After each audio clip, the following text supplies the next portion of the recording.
it's not just about public process. It's about design. And it's about performance metrics, if I can jump in. Because this is what I think is missing. So if you have public consultation and you're asking people what their values and priorities are, but you don't change the measures of success of how you judge a project, then your public consultation is merely perfunctory and you're not building the public trust. And one of the things that I think the British do much better than we do in the United States is the decision-making tools that they've developed around major transportation projects. They call it multiple account evaluation, which is a very clumsy way of saying there are many things that we care about, and they give a certain amount of flexibility to all jurisdictions about exactly the measures of success that they're going to use based upon local data availability and local preferences. But each of them have to hit the key categories of the economic account and the social account and the environmental account, and to a certain degree project deliverability as well. And so, one of the areas where I think the CNU can be helpful to AASHTO is having learned from other approaches around the world and local approaches here about how to judge whether a project meets the needs of the local community beyond intersection level of service, which is really the only performance metric that's built into your entire document, and is in fact in the goals of your organization. It's right there in goal number 1, I believe it says that AASHTO supports creating a congestion-free America through multimodal transportation infrastructure investment. And I think most of us here in this room realize that a congestion-free America is not only impossible, but really undesirable. The only city in America that's succeeded in achieving the AASHTO goal is Detroit. And most of us don't want our cities to be. By that you mean they've made great progress in reducing congestion. That's right. It's not a problem in Detroit. They don't have a problem. Right. They're the one city that has succeeded in eliminating their traffic congestion problem through a lot of transportation infrastructure investment, and much of it multimodal. And so the only reason, but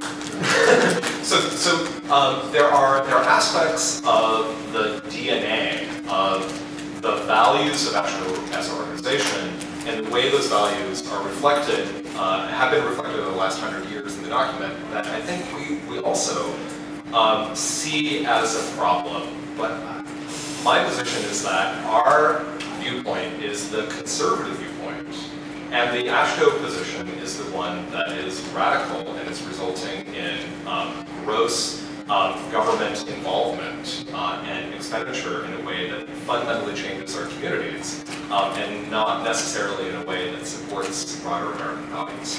So how can we help you? Well, first of all, I don't think you can expect John to agree to what you just said. He might be able to help you. Before I kind of agree. Highways are American, transit's communist. But Jeff's attempting to flip this equation on his end. You're the conservative and we're the radicals. Yeah. But I think that's where the opening exists, because we're broke. Right? It's beginning to filter down to legislators at all levels and governors, and then my guys work for the governors. That you can't do it the same way anymore, because we simply, and if you look on a 10-year timeline, fiscal sustainability basis, you can't get there from here. You simply can't, with the resources identifiable and known, you can almost count on.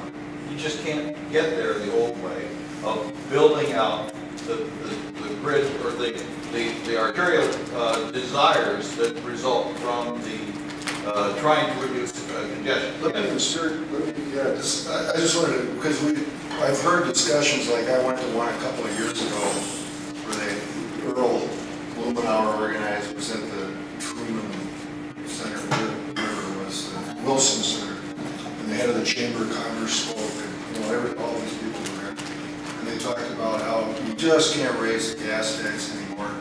And it is hard to raise the gas tax. Almost nobody's done it. Because your cousin. My cousins were over and over. It's my 5th cousin once in a while.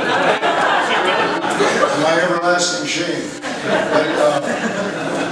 But when we look at the alternatives, it's like people are grasping for some magic. We always used to say, don't tax him, don't tax me, tax the man behind the tree. So you have the VMT tax, which now the Reason Foundation has come out sort of in favor of that. And you know, they wouldn't have done that in the past. Put a device where you retract in your car. It tells everybody. You know, the Republican platform passed in Tampa condemned that. Oh, okay. Well, then it's all taken care of. It's all taken care of. Then you've got. But there is one thing that I actually think would be relevant to the working together between CNU and Asheville that actually would raise money, and that is where you can't put a toll road everywhere. If you put a toll road across Wyoming, there's not enough people riding on it to make money. But if you do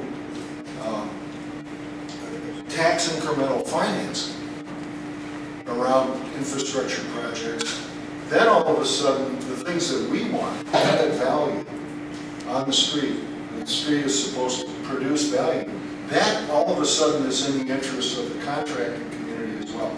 It's also in the interest of the state DOTs. If you have a street that's producing value, then you can legitimately claim that as a tax incremental financing unit and finance projects that way. That's not being done very much now, but it could be done. And I think it's something that most taxpayers would not find offensive. And that's something that we could jointly work on, that would bring people from various sides of the spectrum together. And shouldn't most urban streets be required to create real estate value? I don't know how you require them to do it, you can surely design them to do it. Okay, let me throw in one other joint interest.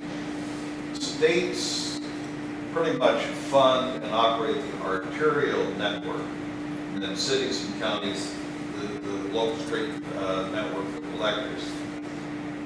States can't afford to build out the arterial network previously on the books. What in many cases drives states to have more arterial capacity than they otherwise would design in the system is the local street network is poorly designed and it isn't moving the traffic it should. If you go to the traditional grid pattern and open the door for more walking, bike, transit, and efficient automobile movement at the neighborhood level, many of those trips would never get onto the arterial and increase the load. So that is a design solution that will reduce ultimate traffic loads and costs, and the state would thank you for that. So that is an area of mutual concern and joint interest that you ought to explore in your respective communities. The other dynamic that goes on, and I was a county official and I had to approve curb cuts and arterial access. Every developer known to man, every big boss known to man, thinks they have a God-given right to have a curb cut wherever they want.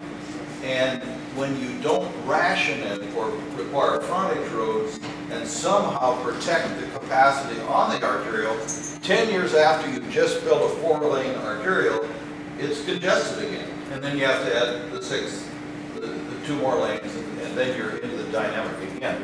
So if your group can support progressive and rational access control on arterials, you again narrow the amount of asphalt that has to be laid in communities and can improve. Those are just 2 design solutions that you can help with. Let me throw out one other thing.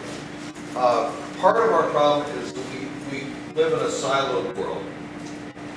Our guys think of themselves as street, road, and highway designers, not land use folks.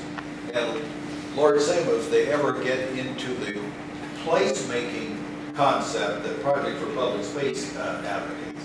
That's an alien concept to them. But somebody needs to link what needs to be done at the community level with the criteria and the performance standards you're talking about, Jeff, that our guys factor in when they do create the design criteria for the road and the geometrics and the network they're planning. So part of what we need to do is connect and give permission to the transportation guys to look at a broader array of issues. And that's when you get into city and county building and planning officials, who I used to supervise, and get them to talk to the transportation guys. I had a fascinating situation. The first month I was in office, I told my chief engineer in the Public Works Department, henceforth and evermore, every Friday you're going to sit down with the planning department and talk about the future of the county. And this guy, the year before, was the National County Engineer of the Year. National Urban County Engineer of the Year. He quit. He says, you can't make me talk to the planners.